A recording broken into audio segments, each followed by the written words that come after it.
Madame, Monsieur, bonsoir et bienvenue à cette édition de Scène de Presse. Scène de Presse est votre plateforme de débat dominical sur la CRTV avec des invités de choix qui croisent le verbe en toute liberté. Au menu de ce 411e numéro, le Parlement camerounais reprend du service. La session budgétaire du mois de novembre s'est ouverte jeudi dernier. En attendant que les députés et les sénateurs statuent sur le budget 2017, Scène de Presse revient ce soir sur le budget 2016 chiffré à 4 234,7 milliards de francs CFA.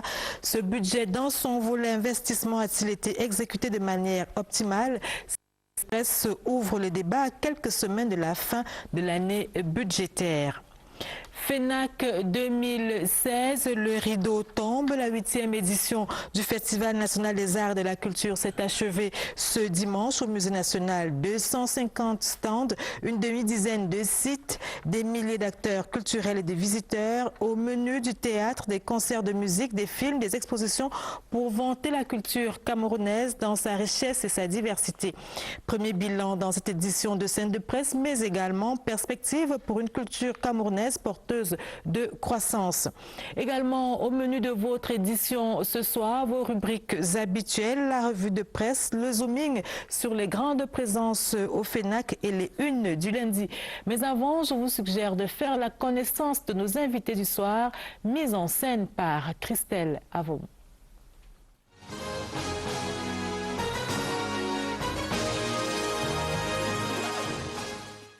Du journaliste, de l'écrivain ou de l'urbaniste, à qui aurons-nous affaire ce soir? L'auteur du best-seller « Je suis noir et je n'aime pas le manioc », lui ne se mêle jamais les pédales dans la casquette à arborer lors des débats.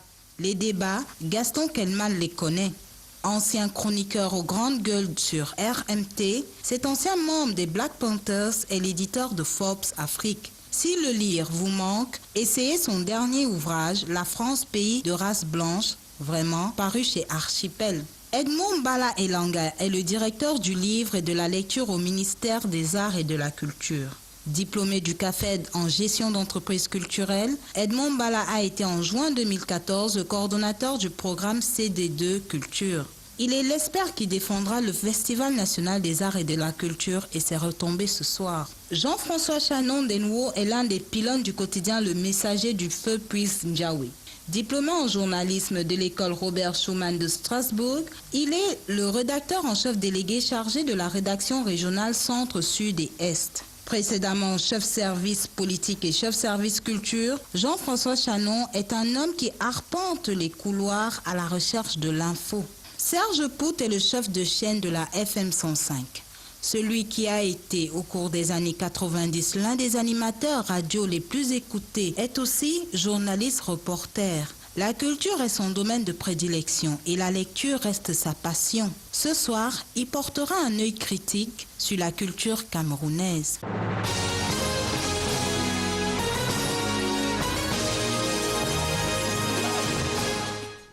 Merci Christelle.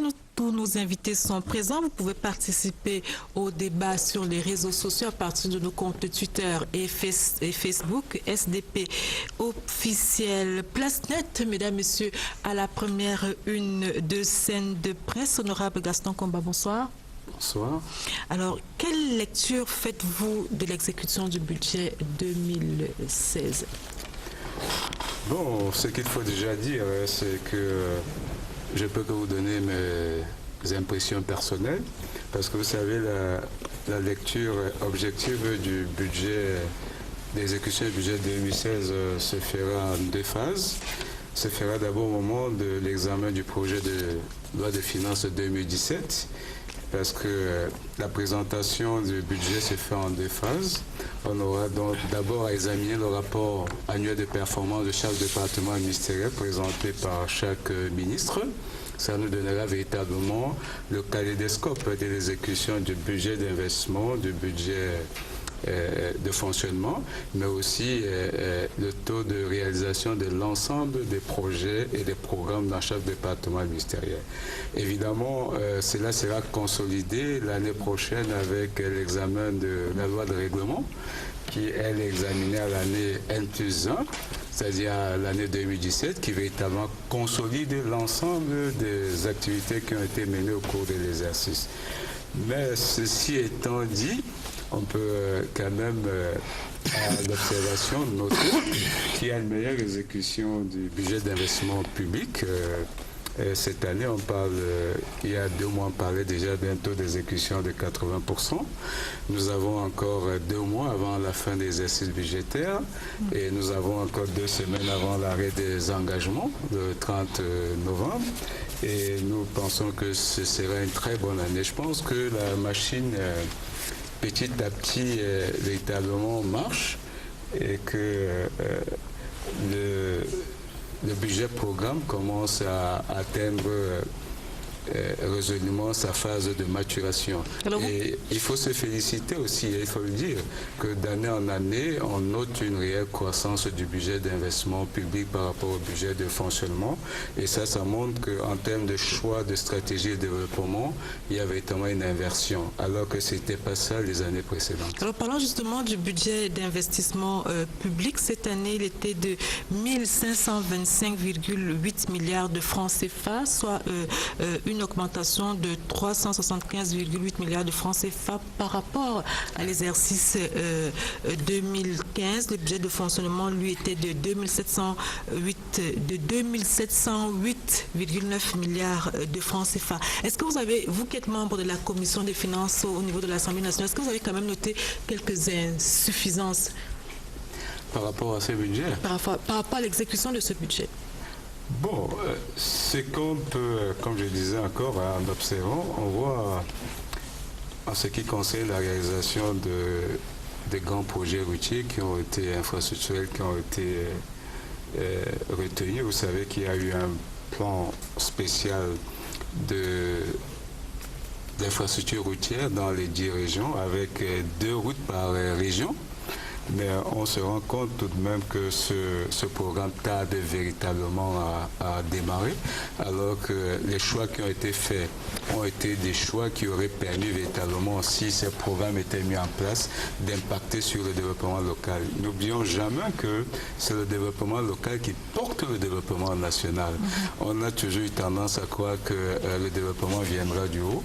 Et en mettant l'accent sur le développement local, cela permet de résoudre en amont un certain nombre de problèmes, comme le problème d'exode rural des jeunes, le problème de la pénibilité de la vie dans un certain nombre de zones reculées.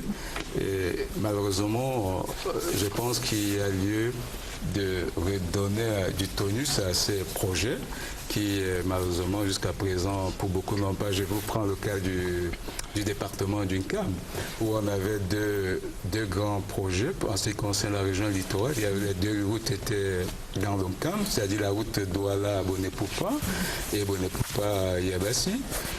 Les procédures de passation de marché ont été faites, mais jusqu'à présent, on n'en est pas encore à un début de réalisation. Alors, il en est d'Uncam comme d'autres villes. Voilà, je comprends tout à fait votre exemple. Alors, Honorable Gaston Komba, pour finir, vous êtes à l'Assemblée nationale depuis jeudi dernier pour la session budgétaire. Est-ce qu'on peut savoir déjà ce sur quoi vous allez particulièrement être regardant pour le budget 2017? Quelles seront vos principales préoccupations? Bon, il faut déjà dire que nous avons reçu la loi de règlement pour les exercices 2015. C'est par là que la commission des finances commencera son travail demain matin. Et en ce qui concerne le budget 2017, en tenant compte à la fois du contexte international et du contexte national, je crois que l'une des premières choses pour lesquelles on sera regardant, c'est d'être rassuré sur la soutenabilité budgétaire. Parce que vous savez qu'il y a un grand débat en ce qui concerne l'endettement du Cameroun. Même s'il reste une grande marge. Oui, même s'il reste une grande marge, mais vous savez, la soutenabilité budgétaire s'apprécie pas fondamentalement seulement avec la marge. Elle s'apprécie à travers les dépenses, le ratio qu'on fait entre les dépenses structurelles et les recettes structurelles. Donc c'est quelque chose qui va nous préoccuper. Nous allons aussi certainement nous préoccuper de la stratégie qui est mise en place par le gouvernement pour rattraper le gap dû à la mise en place effective des accords de partenariat économique en ce qui concerne les recettes, parce que vous savez que cela aurait un effet véritablement, sera un effet sur les recettes de porte, qui sont les recettes douanières, dont le gouvernement va développer certainement un certain nombre de stratégies pour développer la fiscalité intérieure, pour combler le gap qui va se ressentir au niveau des recettes douanières. Je pense que nous allons aussi veiller à ce qu'il y ait une plus grande intégration des politiques publiques, qu'elle soit plus, qu'il y ait une bonne globalisation, une bonne intégration des politiques publiques. Je vous prends un exemple. Si vous avez dans un budget une politique d'industrialisation qui dépend du ministère de l'Industrie, et de l'autre côté, vous avez au niveau du ministère de l'Agriculture une politique de relance du secteur agricole, il faut bien qu'il y ait un point d'ancrage si nous voulons développer l'agro-industrie. Comment cela se fait entre les deux départements ministériels? Donc c'est autant de choses sur lesquelles nous allons essayer d'être regardants afin de mesurer le niveau de coordination et de cohérence des politiques publiques pour qu'elles soient évidemment plus efficaces. Évidemment, il y a un sujet classique sur lequel nous attendons de plus en plus au niveau de la Commission des finances, c'est le niveau de productivité de la dépense publique. Parce qu'aujourd'hui, nous devons veiller à ce que la dépense publique soit efficace, qu'elle impacte non seulement sur la croissance, mais sur le bien-être des populations. Voilà, c'est entendu. Nous allons marquer un premier arrêt dans cette édition de Scène de Presse pour revisiter l'actualité de la semaine. C'est dans la revue de presse que signe Régine Gladys Le Bouddha.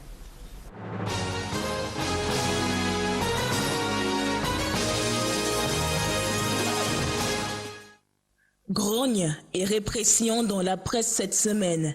Les avocats anglophones manifestent leur mécontentement. Premier coup d'éclat mardi à Bamenda dans Mutation.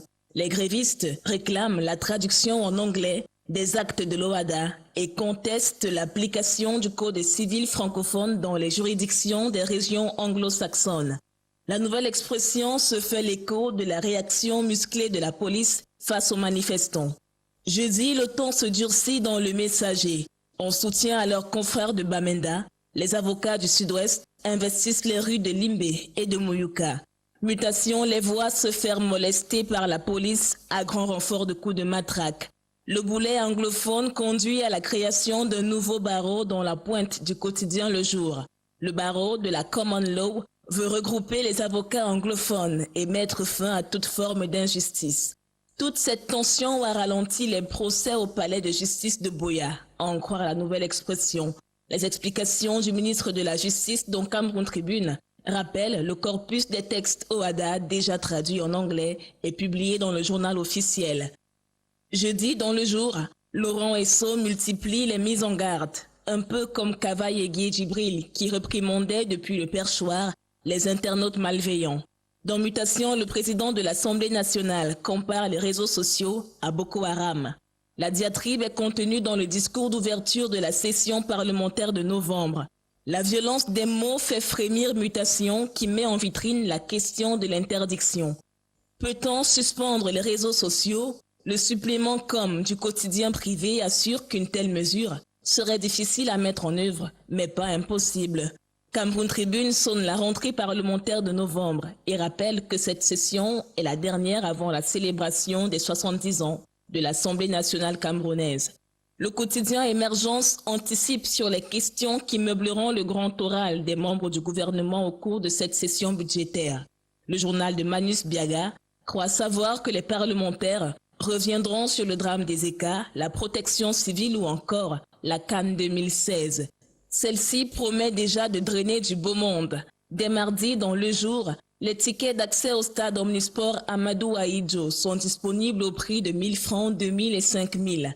Le compte à rebours s'épuise entre les lignes du supplément sport de Mutation. Dans la tanière, Cameroun Tribune teste les Lions au gré des matchs amicaux Cameroun-Tanzanie. Sur la pelouse, les Lions égrènent les victoires et renforcent les automatismes pour le top départ du 19 novembre. Bonne semaine et à dimanche sur la scène.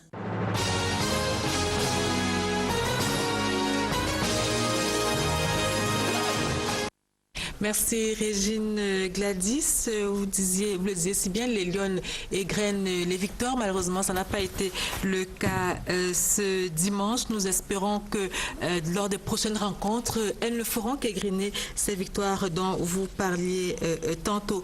Place maintenant à la deuxième une de cette de presse. Nous parlons du Festival national des arts et de la culture qui s'est achevé cet après-midi même ici à Yaoundé au Musée national, mais qui s'est achevé sur une note triste avec le décès d'Arthur Sibita qui a été victime d'un malaise hier ici à Yaoundé. Le réalisateur camerounais n'a pas pu être sauvé à l'hôpital. Il est décédé à l'âge de 74 ans. Il était surtout connu pour la production d'un film. On se rappelle qu'en 1983, Arthur Sibita avait défrayé la chronique, les fonds de développement de l'industrie cinématographique FODIC lui avait accordé 135 millions de francs CFA pour tourner sa production phare, Les Coopérants, le budget qui avait atteint 155 millions de francs CFA avec l'appui additif de 20 millions de francs CFA de la coopération française. Ça a donc permis à Arthur Sibita de réaliser ce film. C'est un grand homme du cinéma camerounais qui s'en est allé. Edmond Bala Elanga, bonsoir. Bonsoir. Alors, le FENAC 2016 est rentré en gare ce dimanche. Quel est le premier bilan qu'on fait de ce festival qui renaît après 8 ans? Alors, on serait peut-être pas très juste de faire un premier bilan alors que la soirée de clôture est encore en cours, parce qu'effectivement le FENAC est rentré en gare cet après-midi avec la partie officielle, mais au moment où nous parlons, il y a encore des spectacles qui se déroulent, mais néanmoins on peut déjà avoir un premier aperçu de l'événement qui effectivement a disparu depuis à peu près 8 ans pour 1001 raisons. Le dernier a eu lieu à Marois. À Marois en 2008, effectivement, et donc là nous avons pu quand même faire un festival du point de vue du ministère des Arts et de la Culture qui a respecté à peu près, d'une manière plus ou moins globale, le cahier des charges qu'on s'était fixé, c'est-à-dire qu'on avait arrêté un certain nombre d'activités. Jusqu'à aujourd'hui, elles se sont toutes tenues. Nous avons arrêté nous avons invité un certain nombre d'acteurs culturels, aussi bien au niveau national qu'à l'international, que de la diaspora. Nous avons pu avoir à peu près 90% de ces invités. Ceux qui n'ont pas pu se déplacer, ce n'est pas en raison de nos défaillances, c'est simplement parce que si je prends un cas comme celui de Jojo Ngalé, il est tombé malade au dernier moment. Je peux prendre un autre cas, c'est l'éditeur ivoirien Draman Bouaré, qui lui aussi est tombé malade au dernier moment. Donc ce sont des contraintes comme celle-là. Au niveau de la population, est-ce qu'elle a adhéré? Si, tout à fait. Nous espérions à peu près 5 à 6 000 visiteurs par jour. On est allé, je pense, bien au-delà, si on s'en tient aux statistiques qui ont été tenues, notamment par la distribution du journal du FENAC, parce que c'était le baromètre sur lequel on s'est appuyé pour essayer d'avoir des statistiques fiables. Donc, au niveau populaire, effectivement, l'attente et la réponse même du public a été plus ou moins au-delà de nos attentes, mais on avait tout à fait conscience que si l'organisation se déroule convenablement et que la programmation est intéressante, évidemment le public va répondre présent, simplement parce que en ce moment au Cameroun, il y a très peu de manifestations culturelles qui et c'est l'un des problèmes de la culture camerounaise. Nous reviendrons au courant de cette édition de Scène de presse. Gaston Kelman, bonsoir. Bonsoir. Alors, comment vous avez vécu ce festival, vous, en homme de lettres et de belles lettres? Si vous essayez de donner des points, d'attribuer des points à ce festival, à ce FENAC 2016, autant pour moi, quel point donneriez-vous? Quel note donneriez-vous? Oui, enfin, je ne suis pas un professeur, donc je vais pas m'aventurer dans la notation. Mon épouse le ferait mieux que moi. Je vais plutôt d'abord regarder le FENAC comme un Camerounais. En fait, la liesse était populaire, les gens attendaient cet événement depuis toujours. Depuis 8 ans, j'avais été à Maroua. Ça avait été aussi toute une grande messe de la culture. Et là, de voir cette effervescence culturelle, traditionnelle, d'un petit village de la diversité camerounaise avec les danses et tout, je n'imagine pas que quelqu'un ait été déçu par cet aspect-là. Donc la FENAC populaire, le FENAC populaire est un succès énorme parce que c'est celui-là que portent les citoyens eux-mêmes dans leurs attentes et puis dans leur volonté de participer à une action comme celle-là. Et puis je ne peux pas ne pas associer le FENAC qui est un moment de liesse à Ezeka qui a été un moment justement de tristesse tout aussi collective. Et les destins nous jouent parfois des tours. C'est comme si pour nous dire la vie continue. Et moi cet aspect-là je l'ai aussi beaucoup apprécié. La vie continue. Il y a 3 semaines on pleurait. Aujourd'hui c'est tout le Cameroun qui dans sa diversité. J'espère qu'on reviendra là-dessus parce que la diversité n'est pas toujours quelque chose de positif d'ailleurs, surtout pour une nation qui dans sa diversité effectivement s'est exprimée et sur cet aspect-là, je ne peux que dire bravo. Alors Jean-François Chanon, les journalistes ont eu de quoi moudre pendant ces jours de festival? Bonsoir déjà. Bonsoir. Je crois, en tout cas à titre personnel, j'étais là du début à la fin. Pas d'abord parce que c'est un peu le regret que j'ai entendu que j'avais été associé à l'organisation. C'était tout un honneur, mais on ne m'a pas trop demandé, je n'ai pas trop su pourquoi j'ai été là. Je n'ai été consulté nulle part, mais je savais, même le badge de l'organisation, je n'ai pas pu l'avoir. Mais en tout cas, j'ai quand même eu le badge presse et ça m'a permis, le badge même n'était pas nécessaire puisque on pouvait circuler librement de gauche à droite et partout. En tout cas, c'était sympathique. J'ai fait presque tous les FONAC, sauf celui de Maroua. J'ai fait le Festac de Douala. Et ça avait commencé par un succès, évidemment, mais il y a eu un flop en Ngaoundéré, parce que ce n'était pas vraiment ça, puisque le FENAC de Ngaoundéré s'est achevé après la cérémonie d'ouverture. C'est-à-dire, tout le monde, il n'y avait pas d'argent, c'était... Maintenant, on a refait un autre FENAC à Ebolova, en 98, et c'était formidable aussi, c'était populaire, etc. Tout comme à Limbé, avant l'étape de Maroua, que moi je n'ai pas vécu, mais j'ai vécu l'étape de Yaoundé. C'est ça le problème du FENAC, ça reste encore une foire sympathique. C'est-à-dire, on y va, c'est sympa, on rencontre des gens, on voit des prestations, on voit plein de choses qui se font. Mais sur le plan professionnel, etc., il y a des bonnes discussions, en tout cas, dans les rencontres professionnelles. Même aussi dans les conférences, on dit de très bonnes choses intéressantes. Je me souviens de cette conférence sur la thématique de la culture et l'émergence du Cameroun. C'était très sympa sous la direction du professeur Jean-Emmanuel Pondy, dont je salue d'ailleurs l'esprit de coordination. Et tous ces professeurs qui se sont exprimés et qui ont dit des choses très intéressantes sur le devenir de la culture et l'émergence et tout un tout petit peu. En tout cas, on retiendra, à mon sens, et peut-être que la discussion reviendra. Je le dis parce que j'ai été parmi les gens qui ont écrit dans le Messager. Est-ce que moi, le combi peut faire renaître le FENAC? Et dans ce que je disais, c'était effectivement passer au-delà de la sympathie populaire. Justement, pour devenir un vrai festival. De cette sympathie populaire, c'est là-dessus que je voudrais vous accueillir, Serge Jepout. Vous parliez même d'enchantement. Passer l'enchantement, qu'est-ce qui vient après le FENAC? Effectivement, permettez d'abord que je salue ce qui a été fait, parce que ce ne serait pas bien de critiquer simplement. Je suis passé cet après-midi, débarquant de Douala par le musée national, j'ai vu un FENAC populaire. C'est un atout, c'est très important que les gens viennent. J'ai vu un public qui est consommateur de culture. Je range ça dans le registre, dans le rayon des choses sympathiques.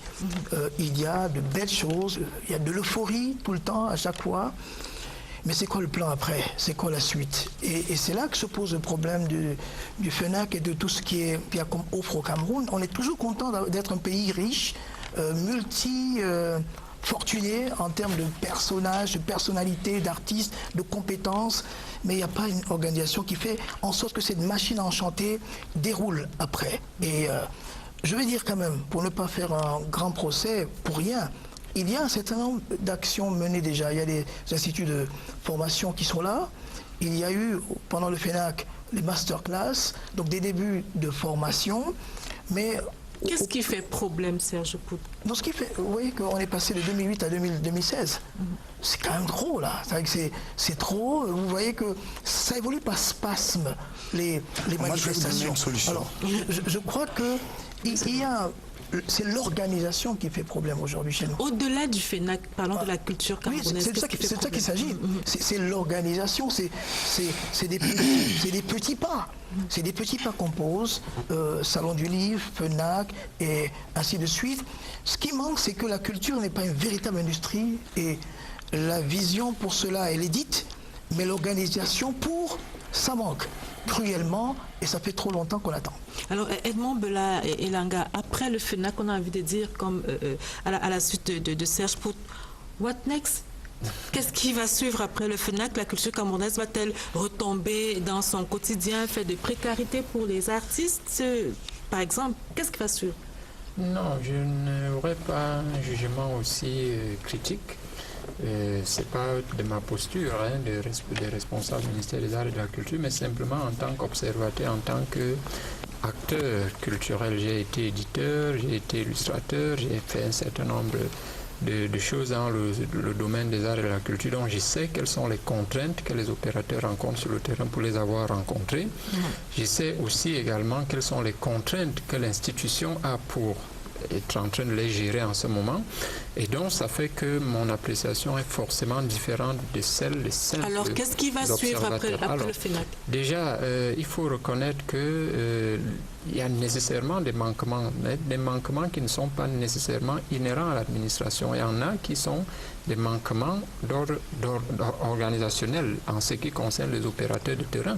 Si vous avez, vous prenez un secteur comme le secteur à tout hasard de l'édition, et que vous avez 3-4 associations d'éditeurs, vous vous doutez bien qu'elles ne pourront pas suffisamment peser, n'est-ce pas, sur les décisions qui sont prises. Donc c'est toute cette organisation-là qu'il s'agit de mettre en musique et qui ne dépend pas uniquement, n'est-ce pas, de l'institutionnel, qui dépend en partie de l'institutionnel, mais en partie, en grande partie surtout, des opérateurs de culture. Que prévoit l'institutionnel? Alors, que fait l'institutionnel, que prévoit l'institutionnel? Nous, le ministère, le gouvernement d'une manière générale, son rôle c'est d'encadrer, de mettre en place des, n'est-ce pas, des outils et une législation qui permette, n'est-ce pas, le développement de l'action culturelle. Et ça a été fait. Si on prend toutes les mesures qui ont été engagées par le président de la République, par exemple, c'est-à-dire déjà d'instituer un festival qui, normalement, effectivement, doit se tenir tous les 2 ans, mais après cela, il faut bien que ceux qui ont la charge de l'organiser puissent le faire tous les 2 ans en dépit des moyens. Et c'est à ce titre-là que je ne devrais pas me permettre, mais je le fais quand même, me féliciter déjà du courage, n'est-ce pas, du professeur Narcisse Moelle-Kombi qui, en dépit des questions budgétaires, s'est engagé à tenir un FENAC parce que ça faisait trop longtemps qu'il ne s'était pas tenu. Donc le fait qu'il ne se soit pas tenu trop longtemps était dû en grande partie aux ressources financières qu'il faut dégager pour ce type d'événement. C'est entendu, Gaston. Alors, vous permettez que Gaston Kelman dise un mot sur les problèmes auxquels la culture camerounaise est confrontée aujourd'hui. Comment est-ce que vous pouvez les peindre? Quels sont les problèmes, les entraves à l'essor de la culture camerounaise aujourd'hui en termes de véritable industrie? En fait, aujourd'hui, je pense que nous avons assisté, les termes culture et art sont un peu sur feu. On a assisté à une très belle ébauche folklorique.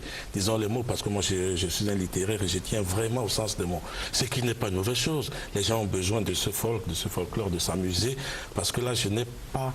C'est loin d'être un reproche, c'est tout simplement un constat. Je ne sais pas quelles étaient les grandes dimensions culturelles de ce festival. Je n'ai pas beaucoup connu les autres, mais cette rencontre folklorique où les gens se sont amusés, où les gens ont visité des petits espaces artisanaux, ainsi de suite, commerciaux et tout, il y avait un peu de tout là-dedans, et c'était déjà extraordinaire. À quoi j'ai dit que la diversité c'était quelque chose de bien, mais on oublie peut-être quelque chose de fondamental dans nos pays. Nous devons construire une nation. Une nation ne se construit pas avec cette pléiade d'offres. Une nation se construit d'abord avec une colonne vertébrale. Quelle est la colonne vertébrale camerounaise aujourd'hui? Je ne la connais pas. Que ce soit en la musique, citez-moi le nom de Bamleke qui joue le makossa, je n'en connais pas. Je veux dire que j'insiste beaucoup ces derniers temps sur ce phénomène-là. Et le FENAC, dans les années à venir, je voudrais vraiment qu'il soit un lieu d'échange intellectuel. J'ai entendu qu'il y avait des masterclass où on parlait de culture et émergence. Franchement, je ne sais pas ce que cette combinaison veut dire, culture et émergence. D'abord, le mot émergence, dans 5 ans, on n'en parlera plus. Et puis, ce sera culture, je ne sais pas, pays sous-développé, culture, pays en voie de développement. Sortons un peu de ces choses circonstancielles, entrons dans le structurel qui est ce qu'est-ce que c'est. Alors nous allons parler du structurel tout à l'heure. Le temps pour nous de marquer notre arrêt dans cette édition de Scène de Presse pour aller repartir justement au Musée National pour voir qui était là, quelles sont les grandes présences qu'on a pu remarquer lors de ce FENAC, dans ce zooming que signe Martine-Noël Dengue.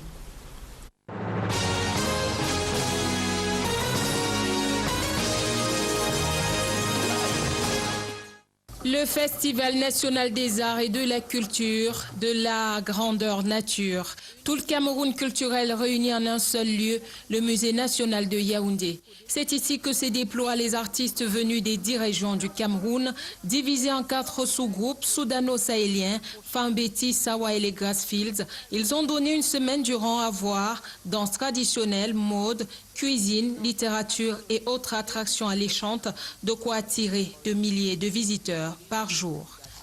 Parfois, nous sommes avec les enfants, on ne sait pas comment se passe peut-être ce qui est au nord-ouest, donc ça fait en sorte que quand on se balade avec eux, ils découvrent les différents habillements, les différentes cultures, comment ça se passe. J'ai aimé comment les gens ont maquillé les gens, j'ai aimé comment on dansait les danses traditionnelles, j'ai aimé plein de choses.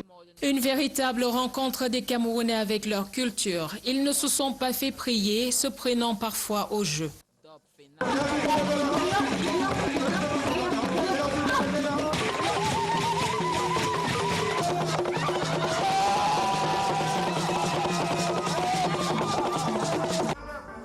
Ce dimanche, c'était l'apothéose, la fin. Le rideau est tombé sur cette grand-messe culturelle. La culture, vecteur et moteur de la paix, comme l'a qualifié le ministre des Arts et de la Culture, Narcisse Mollet Kombi, a vu ses acteurs récompensés. Une note triste a entaché cependant ce rendez-vous, la mort du cinéaste Arthur Sibita, auteur du film Les Coopérants. C'était samedi. Le FENAC 8e édition s'en va donc avec son thème Culture et émergence. Rendez-vous est pris pour 2018 et comme tout acte humain, on dira à propos que tout est perfectible et peut être amélioré.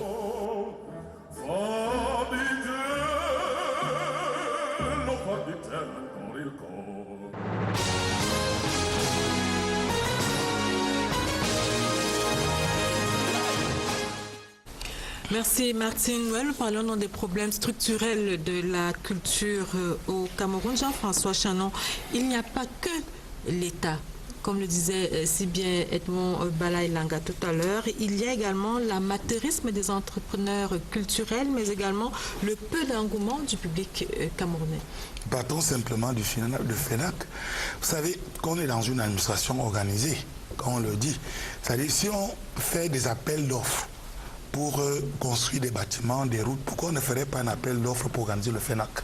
Simplement. Je voudrais qu'on sorte un peu je suis en train de partir de là pour qu'on fasse un constat. Parce que justement, ça part de ça. C'est-à-dire que si le ministère doit justement donner une implémentation par rapport à la vitalité de la culture, il faut qu'il s'en tienne à ça. C'est-à-dire ne pas croire que les fonctionnaires peuvent organiser par exemple des manifestations. On a par exemple professionnalisé un certain nombre. Le succès par exemple du salon du livre demain dépendra de la structure qu'on va lui donner. C'est-à-dire qu'un secrétariat général chargé d'organiser et de travailler justement avec les entrepreneurs culturels. Vous savez, le débat par exemple sur les artistes n'a pas eu lieu pendant ces FENAC. Vous avez vu, un est décédé là. Dans quelles conditions il est décédé? Il n'a pas d'assurance, il n'a rien, il n'a rien. Vous avez vu un ensemble d'artistes qui étaient à l'Ensemble national, qui ont un jour, pendant 40 ans après, qui ont simplement été remerciés. On a dit rentrez chez vous, au revoir. Et qui aujourd'hui sont au champ et qui n'ont pas de retraite, qui n'ont rien, qui n'ont pas de... C'est dommage pour la culture, justement. Ça se montre que bien, on a des créateurs au Cameroun capables de faire des choses formidables, mais qui n'ont pas de cadre mise en place par l'institution qu'on appelle le ministère des Arts et de la Culture, mais une politique globale du pays qui tend à faire du Cameroun un maillon essentiel, c'est-à-dire que c'est la culture qui doit être la vitrine d'un pays, dans beaucoup de pays qui se prennent au sérieux. Et c'est de ça qu'il s'agit. Quand on dit qu'il y a des entrepreneurs culturels au Cameroun, mais ça manque même d'abord de formation. Parce qu'un projet culturel ne se conçoit pas dans une chambre et puis après on se dit je veux le mettre. Quand vous avez un projet, on en parle autour de soi. Donc il y a une formation de ces entrepreneurs culturels, mais que les artistes eux-mêmes sachent qu'ils ont des créateurs, soit des dieux, parce que c'est l'esprit qu'ils utilisent pour pouvoir faire une marchandise qu'on appelle la création, et il faut vendre cette marchandise et le résultat de cette marchandise vous permet de vivre. Donc il faut donc tout organiser, et j'avais cru que les états généraux de la culture auxquels j'avais pris part, et moi on était dans les coulisses, permettrait effectivement, mais il y a un beau travail qui a été fait, il y a des textes merveilleux, mais pourquoi on ne les met pas en pratique? Parce qu'il n'y a pas de volonté politique. C'est entendu, Jean-François Chanon, Serge Poutre, la culture camerounaise se vend très peu à l'intérieur, mais également à l'extérieur. Qu'est-ce qui fait problème? Alors, je ne vais pas être d'accord avec Chanon quand il dit qu'il n'y a pas de volonté politique. Elle existe, elle n'est pas seulement suffisamment implémentée. On a pu le voir, il y a des signaux qui ont été émis là, à l'occasion de ce FENAC. Je ne suis pas non plus d'accord avec Gaston Kellman qui parle de folklore. Non, je pense que... Non, c'est bien de ça qu'il s'agit. Oui, mais c'est mon point de vue. Les maîtres de la parole, ce n'était pas que du folklore. L'Odyssée, ce n'était pas que du folklore. Et je pense qu'il y a des choses qui se font de manière consistante ici. C'est l'organisation qui manque. Alors, c'est quoi? Pourquoi elle ne se vend pas? Mais c'est parce que la culture n'est pas pensée comme une industrie. Parce qu'on n'a pas pensé marché. Parce que, comme ils le disent là, si on recoupe les éléments, si on additionne les différents arguments qui sont là énoncés, la culture n'est pas pensée comme à la base du développement. Et si elle était pensée comme un élément central du développement, alors on l'aurait compris. Que cette semaine passée à Yaoundé a exposé ici la plateforme de la machine, je veux dire quoi, exceptionnelle que nous avons en termes de savoir cognitif. L'économique puise, le politique puise, tout puise. Le Cameroun a fait la démonstration de ce que, en matière de cerveau, nous sommes assez forts. On l'a vu là, en qualité également. Voilà. Maintenant, qu'est-ce qu'il faut faire? Nous sommes dans un temps, le temps mondial aujourd'hui. Et, pardon de le dire ici, vous voyez qu'il y a deux types d'offres aujourd'hui. Il y a une offre qui est celle du XXe siècle et celle du XXIe siècle. Mais celle du XXe siècle peut prendre les habits ou alors le train du XXIe siècle et se vendre à travers les... Vous voulez parler d'Internet et de toutes ces potentialités? Toute la gamme du numérique, c'est toute une école. Il y a des choses à faire pour vendre. Gaston Kellman, on peut l'avoir sur le net, on peut l'avoir à travers tous ces mécanismes. Il faut pouvoir faire cela. Et il faut tenir compte de ce que... Et ça, c'est une chose à verser dans le mix des propositions. Nous avons des artistes qui peuvent être VRP du label Cameroun à l'étranger. Ils sont très nombreux. Je commence par Manu Dibango. Il aurait bien pu être un ambassadeur itinérant de ce pays à l'étranger. Gaston Kellman, Kalis Beyala, ils sont très nombreux pour vendre le label Cameroun parce que nous avons du talent. Il faut mettre en musique, le talent est là, mais il faut vendre. Et le mécanisme de vente passe par quoi? Mais pas seulement à l'extérieur, il faut pouvoir vendre également à l'intérieur. À l'intérieur, c'est quoi par exemple? On disait tout à l'heure, hors antenne ici, que, vous voyez, il y a des expériences qu'ils font dans les groupes scolaires. On enseigne aux enfants maternels à apprendre, on leur enseigne les arts contemporains, la musique et autres, ils grandissent, deviennent un public pour demain. Alors il est question de faire en sorte qu'au plan national, que les gens qu'on a vus aujourd'hui, ou toute la semaine, soient consommateurs du produit camerounais. J'ai vu en Chine, à la muraille de Chine, les Chinois consommateurs de produits chinois. Ça se voit partout dans le monde entier. Il faut inciter ça. Et maintenant aussi, faire en sorte que les artistes ne soient pas vus juste comme des amuseurs. Voilà. Alors, Edmond Belaïlanga, le thème du FENAC 2016, on en a parlé sur le plateau, c'était culture et émergence. Oui. Pourquoi ce thème et quel est le but poursuivi? Est-ce que vous pensez que dans l'état actuel des choses, la culture camerounaise peut véritablement contribuer à l'émergence du Cameroun? Ou c'était juste un thème pour coller à la mode? Non, c'était très loin d'être un slogan, comme d'aucuns peuvent le penser. C'est quelque chose de suffisamment pensé, de suffisamment construit. Quand vous prenez l'essentiel des pays qui se sont développés ou qui sont en train de se développer, vous verrez très bien que l'industrie culturelle est quelque chose d'essentiel dans le développement d'un pays. Dans tous les pays d'Occident, que ce soit aux États-Unis, en France, en Allemagne, en Italie, en Belgique, etc., le PIB, n'est-ce pas, que génèrent les industries culturelles est parfois au-dessus de ce qui peut être généré par l'industrie automobile ou par le pétrole. Donc, ça veut dire qu'on peut effectivement partir de la culture et développer quelque chose. Justement, à ce propos, le professeur Narcisse Mouelekombi, dans son discours d'ouverture du FENAC, disait ceci: l'immense gisement de trésors artistiques de notre pays peut contribuer à faire du Cameroun une puissance culturelle. Mais ça reste, on a envie de dire que ça reste des mots. Ça ne reste pas des mots. C'est pour ça que tout à l'heure, j'ai convoqué ici, je veux dire, l'engagement des acteurs de terrain. Je vous ai dit que j'ai été éditeur. Je n'avais jamais demandé 5 francs au ministère des Arts et de la Culture. Mais j'ai bâti une maison d'édition qui est partie de 300 000 francs de chiffre d'affaires par an à plus de 50 millions de chiffre d'affaires par an en 3 ou 4 ans. Simplement parce qu'il faut dénicher les niches, justement, dans lesquelles on peut, n'est-ce pas, vendre ses produits. Jean-François Chanon a couvert ces activités-là et peut attester de ce que je suis en train de dire. Donc, ce n'est pas des mots vains. Maintenant, il s'agit simplement de faire quoi? Il s'agit de faire en sorte de donner un peu de courage et de rêve, n'est-ce pas, aux opérateurs culturels de terrain, qu'ils se disent bien qu'ils ne sont pas, et ça c'est le regard de l'opinion, c'est le regard de l'opinion publique qui fait en sorte que ceux qui sont dans le domaine de la culture ont le sentiment d'être des sous-hommes. Et à partir de là, effectivement, il manque de confiance en eux. La société doit construire la confiance en direction des opérateurs culturels, en direction des acteurs culturels, comme on l'a fait aujourd'hui avec le football. Vous dites à juste titre, quand on observe aujourd'hui que les produits culturels camerounais ne sont plus consommés par des Camerounais, mais ça date à peu près d'une génération. Ça n'a jamais été toujours le cas. Donc, si on reprend la génération antérieure, celle de Gaston Kelman, du professeur Mouelekombi et d'autres, j'ai retrouvé un vieux numéro de Jeune Afrique qui date des années 80 et qui disait tout ce que l'intelligentsia camerounaise faisait comme acquisition des produits culturels dans les années 80-90. Donc, peut-être je vois bien que vous voulez m'interrompre, mais c'est juste pour terminer sur la question. Effectivement, il faut construire un marché. On ne construit pas un marché sans avoir formé les gens qui vont consommer.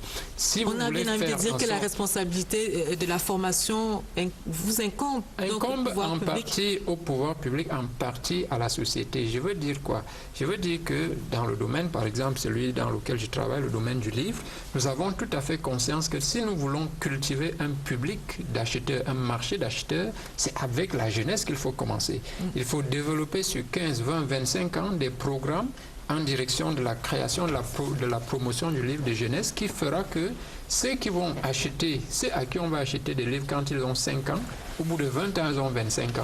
Au bout de 30 ans, ils ont 35 ans. Et ils sont permettez qu'on avance. Voilà, on avance. Voilà à peu près, enfin, de notre point de vue, ce qu'il faut aussi faire. Gaston Kelman, vous proposez quoi concrètement pour que la culture camerounaise devienne une véritable industrie? Oui, voilà. Franchement, je pense que je reviens un petit centimètre derrière pour dire que on peut penser que les mots n'ont pas leur importance. Je vous dis, le mot émergence, c'est l'une des absurdités la plus crasse que j'ai jamais entendue. On dit tout simplement culture et développement comme tout le monde. Culture et PPT, culture. Et toi, si tu n'es pas d'accord avec mon mot folklore, si le mot folklore n'est pas un mot négatif du tout, folklore c'est une liesse populaire et c'est à ça qu'on a assisté. Et j'insistais sur le fait que c'était très très positif. Mais il y a quand même du contenu. Voilà. Maintenant, nous venons sur le fait que qu'est-ce qu'on peut faire pour que cela évolue. Tout simplement en réfléchissant. Et c'est pour cela que je souhaiterais que le FENAC, après l'élément folklorique, et puis peut-être après l'élément de propagande gouvernementale, ce qui est tout à fait son rôle aussi, puisse être, parce que quand on dit par exemple culture et émergence, parce que le mot émergence est devenu un fourre-tout qui ne veut pas dire grand-chose, qu'on mette aussi à côté une réflexion tout à fait approfondie. Vous nous posez la question sur un plateau, pourquoi les produits camerounais ne se vendent pas? Vous croyez vraiment qu'en 15 secondes, on va pouvoir vous répondre. Mais vous Par pouvez aller à contre, l'essentiel. si on avait... Oui, je vais essayer. C'est parce que justement, je me pose la question très profondément, surtout à l'étranger où je suis. Le Cameroun a une virtuosité exceptionnelle. Makossa, Asiko, Bikotsi et Mangambe et tout. Les Aïrois ont une musique et se vendent de manière énorme. Les Ivoiriens ont une musique, elle est internationalement connue. Les Nigérians créent une musique, tout le monde la connaît. Les seules musiques camerounaises qu'on connaît, c'est celles qui sont plus ou moins nationales. Tout le monde connaît Manu Dibango. Il ne joue pas un folklore spécial. Tout le monde connaît Ex Maïleya, c'est une musique assez générale et camerounaise nationale. Tout le monde connaît notre frère, le jazzman d'Amérique, Richard Bona. Alors, à partir du moment où on veut réfléchir, on se dit, qu'est-ce qui fait que ces musiques-là marchent et que le Makossa, ça marche localement. Je pense même si les pauvres sont piratés à tous les coins des rues, ça se vend quand même, ça se danse, ça se fait tout. Qu'est-ce qui fait que la Côte d'Ivoire soit mieux connue en France en termes musicaux, alors qu'il faut la musique la plus idiote du monde, le coupé décalé, le machin, ceci, cela. Qu'est-ce qui fait de vos propos. Mais évidemment, bien sûr que je n'engage que moi. Qu'est-ce qui fait qu'eux, ils puissent vendre à l'étranger et pas nous? Et cette réflexion-là, le FENAC peut le faire, il peut mener cette réflexion. Qu'est-ce qui fait que, est-ce que les Cameroun, c'est que je dis quand on me dit la diversité du Cameroun, tout le monde fantasme sur la diversité, mais c'est notre plus grosse faiblesse. Il nous faut déjà une unité. Il faut déjà que le Camerounais existe, que le Camerounais se retrouve partout. On se retrouve aujourd'hui de plus en plus, et parce que le Camerounais sociologique est déjà, il existe. Mais c'est là, nous les élites, nous sommes dans une logique d'enfermement ethnique de tout le reste. Quand un gamin maintenant, vous le voyez, vous ne savez même plus si les Bassa, même physiquement, vous savez pas si les Bassa, Bamileke, Beti ou Douala, parce que sociologiquement, le Camerounais s'est créé. C'est nous les élites qui sommes encore dans un positionnement, hélas, d'une tristesse absolue, qui ne savons pas réfléchir. Quand je termine en jetant un autre pavé dans la mare, quand je parle problème de langue au Cameroun, je dis que le Cameroun doit avoir une langue. Je me souviens, j'avais été, tu te souviens, Jeanne, on avait été ici à un symposium en 2007 ou 2009, oui. Quelque chose comme ça. Langue et culture, enfin le problème linguistique au Cameroun. Voilà que l'État nous avait donné de l'argent, parce que quand je parle élite, je ne parle pas que politique. Hein. L'État nous a donné de l'argent pour qu'on lui dise comment il faut traiter le problème de langue au Cameroun. J'étais l'un des rares à dire qu'une nation, c'est une langue, et que le gentilé de tous les peuples désigne les langues. Le Bassa parle Bassa, le français parle français, l'italien parle italien. Nous sommes sortis sur la conclusion pour dédouaner l'homme politique que non, il faut 38 langues. Apparemment, on enseigne 38 langues au Cameroun aujourd'hui, sauf que ça ne veut absolument rien dire 38 langues. Jean-François Chanon. Donc peut-être que quand vous posez une telle question, on a le sentiment qu'on ne veut pas voir ce qui se passe ailleurs. Moi, j'ai fait, je ne sais pas, ici en Afrique, un festival dans le domaine des arts vivants, dans le domaine des arts visuels et d'autres formes d'art où je n'ai pas été. Et on voit très bien ce qui se passe partout, notamment au Massa, où j'ai fait plusieurs éditions, au FESPACO, ou alors à Carthage, pour le théâtre, etc., ou au Boulou, au Festival Boula en Afrique du Sud. C'est qu'en fait, les gens ont réussi à mettre la culture, ce domaine-là, comme une priorité politique dans une nation. En fait, il faut bien le dire, c'est-à-dire quand on dit folklore, ça signifie ce qu'on a vu au Musée national. C'était sympathique, c'était folklorique effectivement parce que c'est pas différent de Yafé. C'est-à-dire que dans la popularité, c'est pas différent de Promote. Ce n'est pas différent de la foire de Mundumba. Mais les centres d'intérêt ne sont pas les mêmes. Vous ne pouvez pas ramener le FENAC à Yafé et à... Non, mais justement, c'est-à-dire que dans la forme de la popularité... Foires dont vous parlez.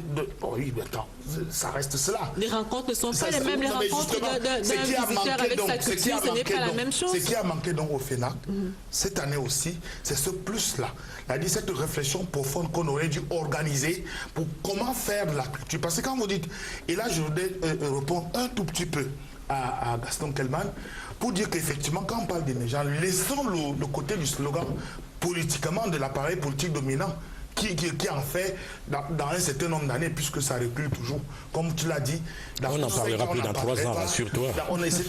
On sera là en 2035 attendez, parce que quand on dit émerger, ça là signifie, contrairement à ce que Kalice Vela peut penser, c'est-à-dire qu'on est dans le trou et on cherche un pas 2 pas encore, et puis 3 pas encore, comme dit Césaire, on avance, et puis on prend le souffle plein dans les poumons, on sort de l'eau, et on respire, et on essaye de se débattre pour aller de soi-même. C'est-à-dire avancer de soi-même et de ne plus se faire, ne pas s'agripper encore de manière à retomber. Jean-François en Chanon. quelque sorte, sortir de la grande nuit, voilà. Comme dit Achille Mbembe. C'est-à-dire sortir de la grande nuit, parce qu'effectivement, et on doit, cher Edmond, ce n'est pas méchant de le dire, mais c'est important de le dire parce que nous sommes tous conscients que la culture reste, au-delà de ce que l'on peut penser, c'est-à-dire la carte d'identité, la meilleure carte d'identité que l'on pourrait présenter dans le Conseil de Nation et qui ferait du Cameroun une image.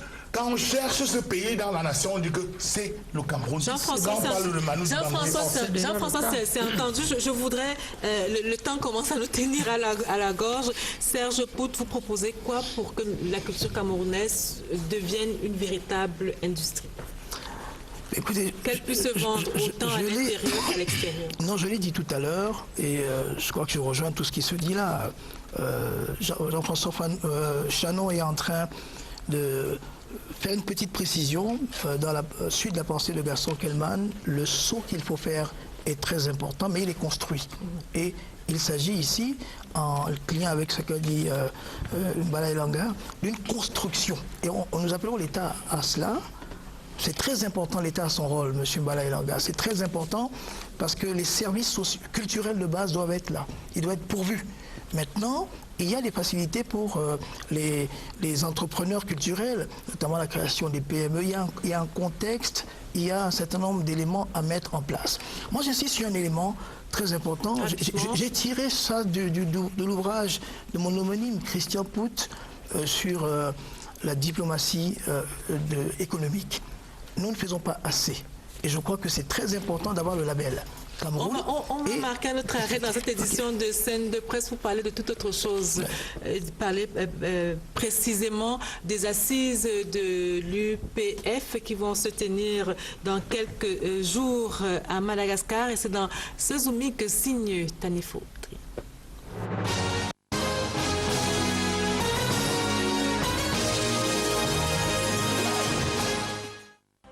Pour la première fois de son histoire, l'Union internationale de la presse francophone va tenir ses assises hors de la capitale d'un de ses pays membres.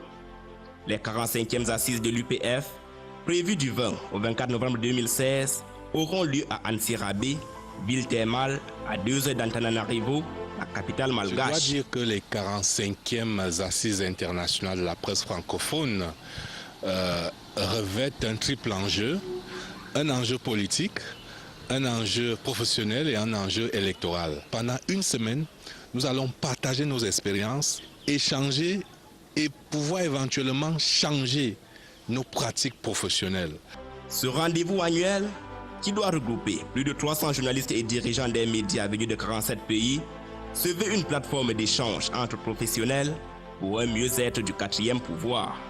Cette fois-ci, j'y vais pas seulement comme membre, mais je vais surtout pour faire un exposé sur l'économie des médias. Qu'est-ce qui pourrait rester de la liberté de la presse, celle des journalistes, d'informer lorsqu'ils sont journalistes dans une structure qui relève des investissements privés.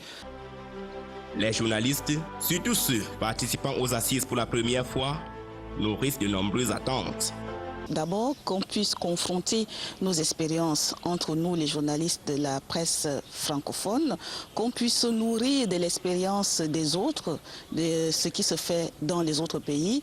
Et le thème de cette édition tombe à propos puisqu'il s'agit de l'économie des médias. Et lorsqu'on parle de l'économie, on parle de la viabilité et de la viabilisation même des entreprises de presse. Il faut également dire qu'à ces 45e assises de l'UPF qui vont se tenir à Antsirabe à Madagascar, il y aura le renouvellement du bureau international.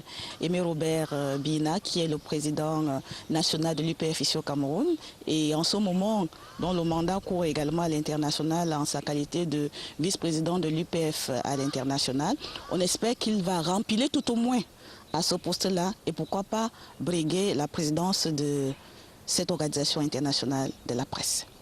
À une semaine de l'ouverture de ces 45e assises, les signes précurseurs d'un événement réussi sont déjà visibles. Tous les records sont battus et le rassemblement d'Antsirabé fera date.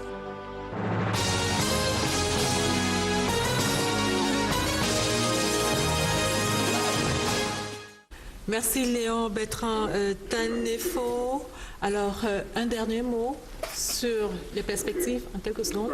Oui, les perspectives sont celles que le ministre a indiquées en conclusion de cette édition, où il a bien reconnu qu'évidemment il y a eu des manquements parce qu'aucune œuvre n'est parfaite, mais où il était dit quand même qu'il y a un certain nombre d'actions qui ont été entreprises par le gouvernement depuis le début de l'année. Notamment, nous avons organisé des assises sur les industries culturelles qui ont donné un certain nombre de perspectives qui vont être explorées par le gouvernement. C'était en avril dernier. C'était en avril dernier. Entendu. Et donc également, pendant le FENAC, il y a eu un certain nombre de réflexions qui seront capitalisées pour permettre de résoudre les problèmes qui ont été évoqués.